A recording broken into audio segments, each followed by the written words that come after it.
नमस्कार, मी कैलास सूर्यवंशी. आपण पाहत आहात लोकस्वराज्य न्यूज चॅनल. तर पाहूयात आजच्या विशेष.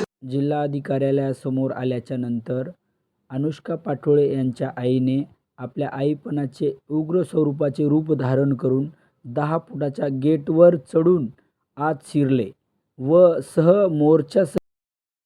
व बाकी मोर्चेकरीसुद्धा गेटचं लॉक तोडून आत शिरले.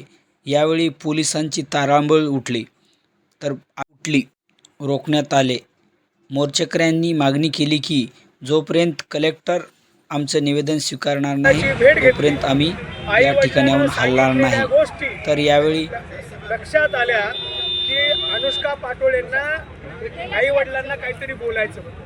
आई पप्पा मी तुम्हाला बोलणार आहे, काय माहीत काय सांगणार होती, परंतु अनुष्का पाटोळे अतिशय हुशार आणि स्वाभिमानी असलेली मुलगी, सगळ्या प्रकारची माणुसकी, सगळ्या प्रकारचे जे काही संहिता आहेत जगण्यासाठी, एखाद्या मुलीच्या बेडवर बसायचं असेल तर प्लीज मी बसू आपल्या बेडवर असं म्हणणारी मुलगी, तिची हत्या होते.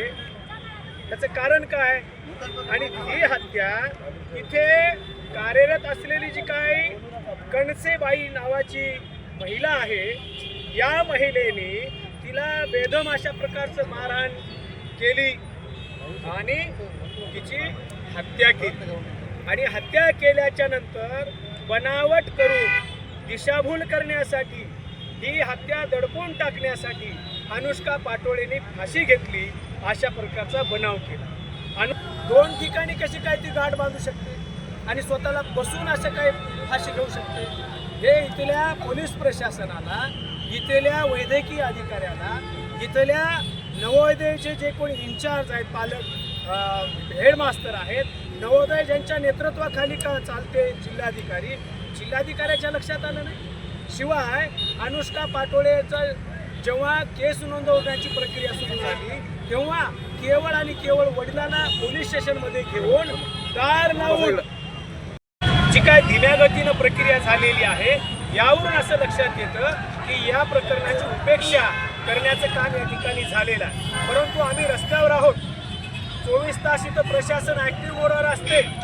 आम्हाला सरकारला हे सांगायचं आहे, अनुष्का पाटोळेच्या हत्येची चौकशी करण्यासाठी SIT निर्माण करावी लागेल आणि या SITच्या माध्यमातून ती खोलवर ही गोष्ट गेली पाहिजे आणि ज्याच्यामध्ये जे काही लोक सहभागी आहेत त्या सहभागी लोकांवर आरोप सिद्ध झाला पाहिजे, दाखल झाला पाहिजे, त्यावर कार्यवाही झाली पाहिजे.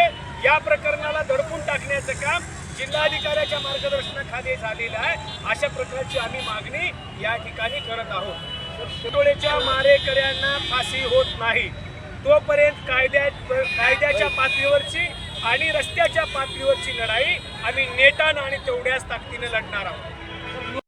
अशाच बातम्याच्या अपडेटसाठी लोकस्वराज्य न्यूज चॅनलला सबस्क्राईब करा, शेअर करा आणि लाईक करा.